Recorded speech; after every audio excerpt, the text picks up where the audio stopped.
In this video we want to talk about sampling and population. So we want to talk about the idea of sampling and also some techniques that are used in sampling. Now this video overlaps with other videos in the series, so you will see similarities as you work your way through this video with other videos in the series of classes. Anyway, let's start. I want to talk about the sample and population. The target population should be identified through the use of judgment. The population is defined through the objectives of the study. Now what this means is that the target population has to be selected. Well, people do the selection. People have to decide what population needs to be investigated. So it's a matter of judgment. People judge which population is relevant, what information is required. So the objectives of the study must be set out. The objectives may be, for example, to find out what customer needs are, or how customers feel about some product innovation that's been introduced. That could be the objective of the study. Now, which population is going to be selected, which age group, which gender, where they live, which region, these are matters of judgment, matters for the researchers to decide. If the entire population is sufficiently small, then the researcher may include the entire population in the study, in which case the sample is the population, or in other words, there is no sample. The entire population may be studied, but it depends on the size of the population. It also depends, of course, on the resources available for the research activity. If the research budget is small, sampling may still be needed. If the whole population is included, it's called a census study, because data is gathered on every member of the population. So if the whole population is looked at, it's called a census. Usually the population is too large for the researcher to attempt to survey all of its members. So usually a sample is required. Generally speaking, populations are too big. A small but carefully chosen sample can be used to represent the population. Now here, of course, we have to consider the sampling technique, whether it's random or non-random, and we'll talk about this later in this session. We have to decide on how big the sample should be. So care must be taken, if a sample is going to be used, that the sample is representative of the population. The sample must reflect the characteristics of the population from which it is drawn. The sample must have the same characteristics as the population. That's the ideal case. So the average of the sample is the same as the average of the population. The standard deviation of the sample, if measured in these terms, would be the same as the standard deviation of the population. In other words, the sample should be the same as the population. That's the best. Generally speaking, because of issues like bias and sampling errors, there will be a difference. So generally speaking, with sample results, we say, let's say the mean is a certain number plus or minus some percentage, which is, if you like, the tolerance levels. It's the measure of error that is acceptable. So we say that the mean of the population is equal to the mean of the sample plus or minus some. So it falls somewhere in that region. It's going to be in there, in that region. And we'll say it's going to be in there with a certain probability. And that's the whole idea of sampling, to work out the characteristics of the population and set up sampling regions, areas of acceptability. So the mean is the same as the sample plus or minus X%. Sampling methods are classified either as probability or non-probability samples. Now, probability samples, each member of the population has a known non-zero probability of being selected. So with probability samples, each member of the population has a certain probability of being selected. And ideally, every member of the population should have the same probability of being selected. Now, probability methods include random sampling, systematic sampling, and stratified sampling. And as I said earlier, these are the subject matter of other videos. But just to recall them here, we have, in this case, 3 methods of probability sampling. So these are our probability methods. There are also non-probability approaches. For example, convenience sampling. Do the most convenient method. Just ask your next door neighbour. It's convenient. It's not very accurate. It's not very representative of the population, perhaps. So it depends on how much weight you want to give to the opinions of your next door neighbour or of people in the local community. Or it's convenience. It's done as a matter of convenience. Judgment sampling, trying to decide on who is to be sampled. Quota sampling is taking a certain proportion of the population and asking them. And snowball sampling is asking perhaps your friends, and then asking your friends to recommend their friends, who will then be sampled, and asking those to recommend their friends again. So it's snowballing.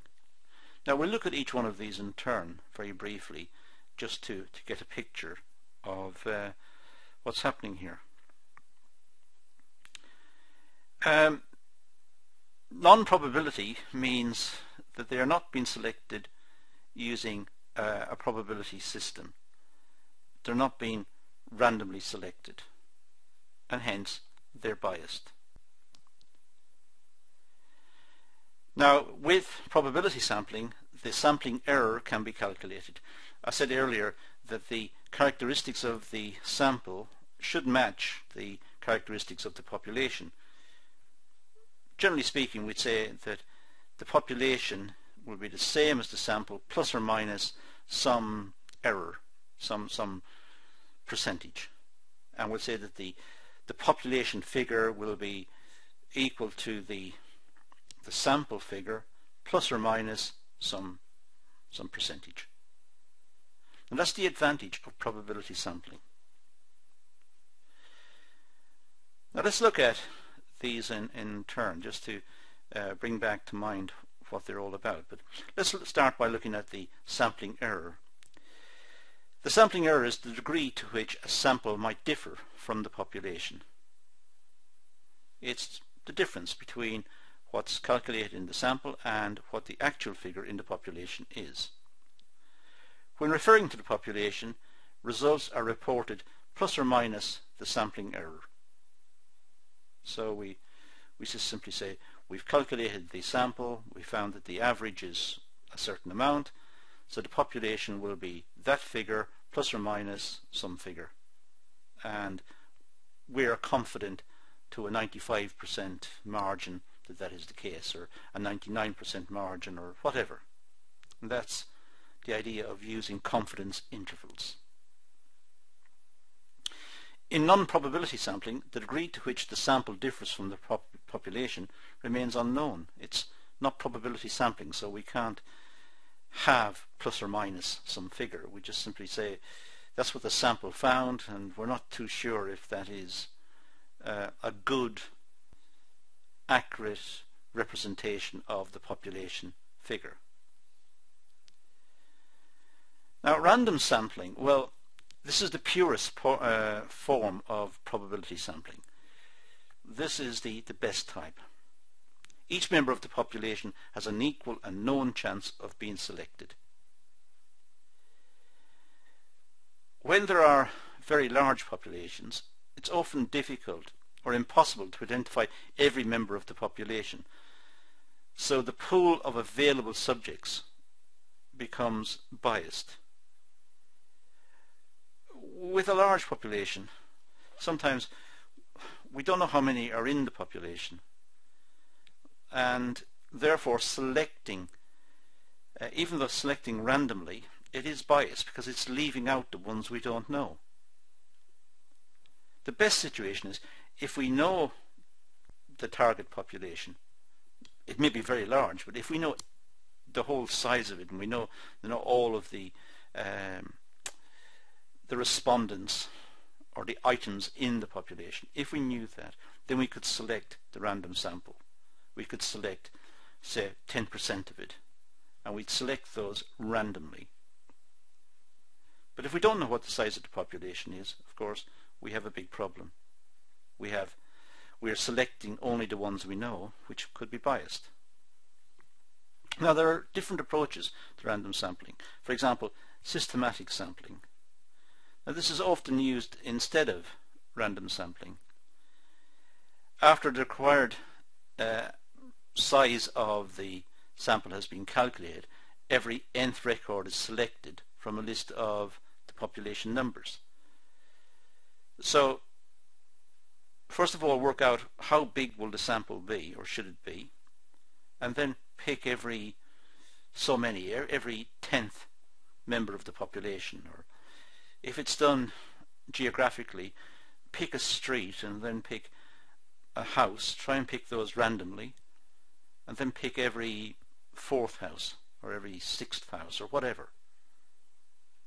So it's systematic because it started on a random basis. The street was selected randomly, the first house was selected randomly for the survey, and then every 5th house was selected along the way. As long as the list does not contain any hidden order, this sampling method is as good as the random sampling method, providing there's not some strange influence affecting the sample. In a different video I said if the government was sampling attitudes of people towards its economic policy, so it may find that the true situation, let's say, is that everyone was quite depressed about the government economic policy. Just let's say. However, randomly a street was selected, but on this street the people have just won the lottery. They've just won millions and millions of pounds, and everybody on the street was a shareholder in the winning ticket. That means everybody on the street is going to be very happy. Now, the results of a survey based on that are going to report back that everybody is happy, where in fact it was just that one street. It was very unlucky to pick that street because that street is not representative of the population, but possible. So if there is something hidden, some hidden order, systematic sampling is not good. Its only advantage over random sampling is its simplicity. Random sampling can be very complicated. Given a population, let's say people's attitudes, and let's say you want to pick up the people's attitudes across the whole country. If it was possible now to draw a random sample from the whole population, this random sample may be spread right throughout the country. Well, how is it going to be conducted? What's the cost? Researchers travelling all the way around the country, and when they get to somebody's house, the people are not in, they've gone on holiday. Whereas systematic sampling is simple. So that is the advantage of this approach. It's often used when the data is already on computer file and they want to sample from the computer file. They might pick every 10th item every 10th item in the file and use that as the basis of a sample. That might be the case. But it is a simple technique and it is cheaper to use. Systematic sampling. Now let's move to stratified sampling. This is commonly used, a commonly used probability method that is superior to random sampling because it reduces sampling error. It actually reduces the sampling error, so it's a very good technique to use. A stratum is a subset of the population that share at least one common characteristic. Examples of strata might be males or females, or managers or non-managers. So it's possible to see an organization as made up from strata.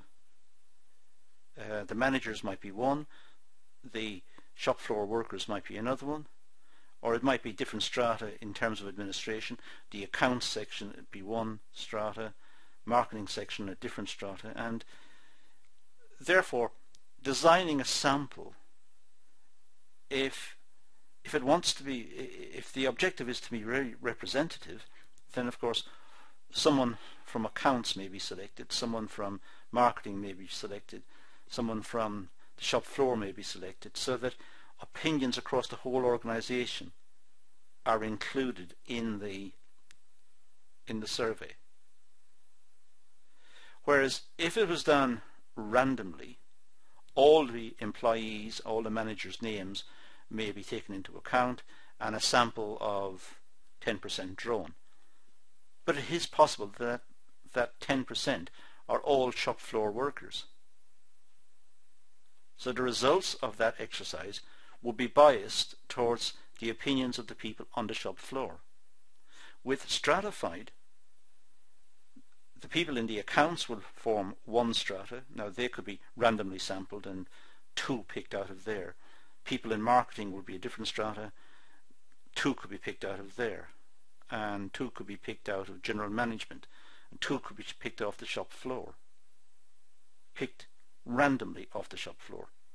Now the overall set of results will be representative of all the different parts of the organization. So stratified sampling has got that advantage. The researcher first identifies, the relevant stratum or strata and their actual representation in the population. Random sampling is then used to select a sufficient number of subjects from each stratum. Sufficient means a sample size large enough to give confidence that the stratum represents the population. So that's a technique. It's a good technique because it means that samples can be drawn which are more representative of the population.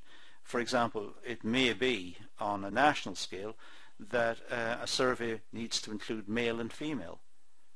Well, in this case, let's say 50% of the respondents should be male, 50% female. But that may also be subdivided.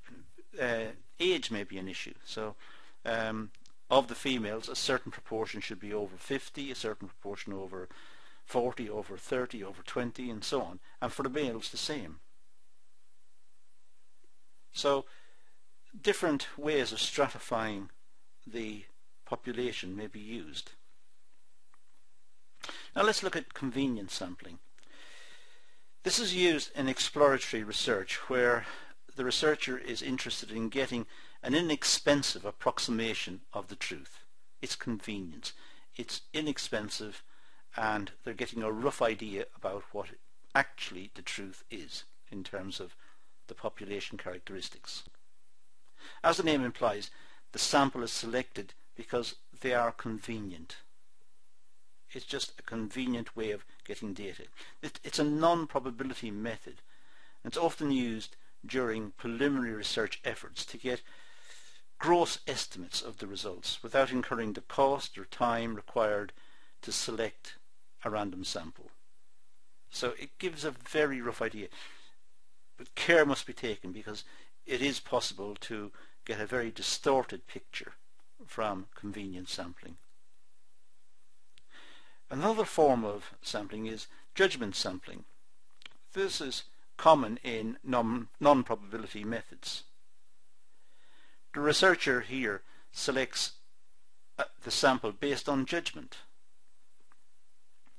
It may be seen as an extension of convenience sampling.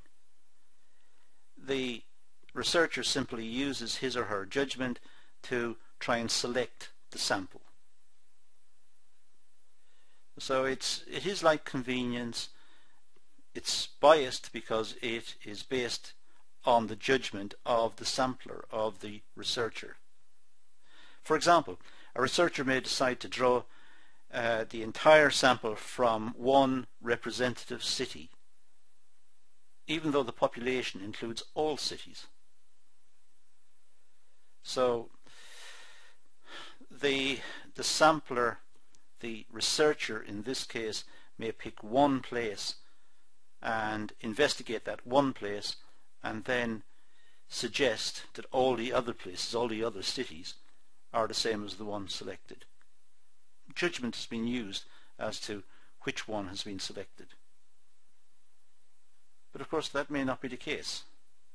Experiences of people in other cities might be different. When using this method, the researcher should be confident that the chosen sample is representative of the entire population. And it's difficult to have that confidence. It's normally just based on judgment. It's what the researcher thinks is fair and reasonable. And in that sense, it is biased. Quota sampling. Well, this is the non-probability equivalent of stratified sampling. Like stratified sampling, the researcher first identifies the strata and their proportions as they are represented in the population. So the researcher identifies the various strata and their proportions, how big are the various strata, in the representative population.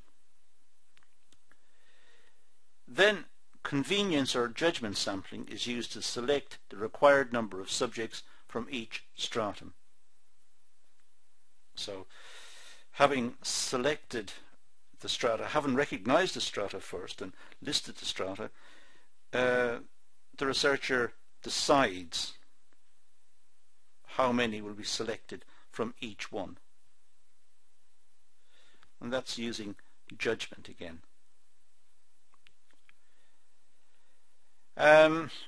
It's different from stratified sampling, where the strata were filled by random sampling. So stratified sampling was more scientific. It picked members from the various strata randomly. With quota sampling, the researcher is simply selecting from the various strata. The researcher is selecting respondents from the various strata. And of course, that means there will be personal bias in the selection procedure. And the results overall will be biased as a consequence. But again, it's cheap. It's cheap and it's convenient. And it may give some indication. Unfortunately, it may also give the wrong indication and lead to erroneous decisions. So care has to be taken in using quota sampling.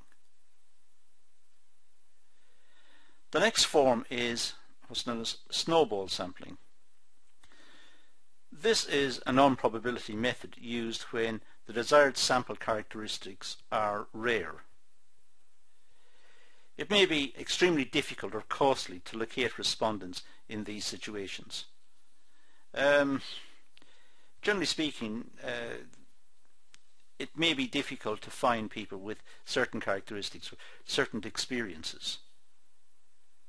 So because it's so difficult to find the sample, because let's say you're dealing with workers who have particular skills, perhaps old skills that have died out, and the researcher is interested to find out what the skills involved. So let's say the researcher found somebody who had those skills and interviewed that person regarding the skills. Then, because it's so difficult to find other people with the same skills, might ask that particular respondent, does he or she have any friends who worked in that area who would be willing to cooperate? Or any acquaintances who would be willing to cooperate? And the person may know some of his or her old work friends and recommend some.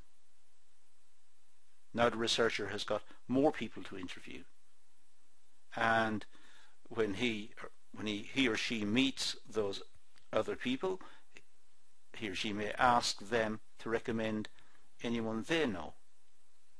So it's snowballing. It relies on referrals from the initial respondents to generate additional respondents. So you're going from the initial ones to additional.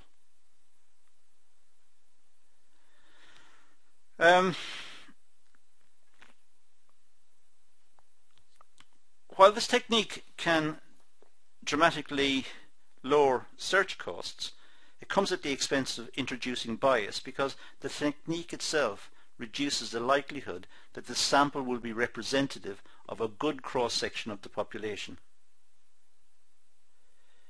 So the people interviewed, because they know each other, and because there's a linkage between them, and because it's not randomly selected, a lot of bias may be involved, and the results may not be representative of the population, may not be representative of the true facts that were sought at the beginning. Now let's schematically look at where we've got to. We're looking at types of samples. So we've said we have probability and non-probability. Now with probability we have simple random sampling, which means drawing from the population, drawing a sample of a certain size, and each member of the sample has an equal chance of being selected. We have stratified random sampling, where different strata are identified, and then random selection takes place within each of the strata, so that the researcher is guaranteeing that the various strata in the population are being represented. And then we have cluster random sampling, which means we look to clusters or numbers that share particular qualifications or particular attributes, and then random sample from those clusters. So we may look for people who have certain experiences and identify all the people who have those experiences, and that becomes our new population, and then we draw randomly from those. So that would be cluster random sampling. So a business, for example, would look at all its customers, and then it would look at the customers who only buy a particular product that they make. That's the cluster, and then sample from within that cluster. And that means it's more efficient. It's not wasting research time and effort in looking at the entire customer base, because the entire customer base is not relevant. Only the customers who buy that particular product are relevant, so it's more specific. And of course we had systematic random sampling as well. Systematic was one of the last ones we dealt with. And for non-probability we have convenience, as I said earlier, just a very cheap way of picking the sample, but very biased. Judgment, when the researcher uses his or her judgment to try and cut down the cost of the research activity, but at the same time get some information that may be relevant. Again, the possibility of bias is there. And quota, we've just looked at the end, which is also very biased. It's just looking at a quota of people, or of a subset of the population, which is picked identified and picked by the researcher for sampling purposes. But the results of that activity, of course, are biased. And finally we looked at snowball sampling, which was the one where there was referrals on from one respondent on to his or her friends or acquaintances, and from there on to more. Again, biased, but sometimes it's forced on the researcher because it's difficult to find respondents with certain experiences or certain backgrounds. As I said at the start, a lot of this material overlaps with other videos in the area. We will have looked at stratified and systematic and simple random sampling and so on in other videos. We've also looked at snowball and convenience and so on in other videos. So please look at the other videos as well to get a fuller picture. There are some references you may want to check online which may help as well. So thank you for watching.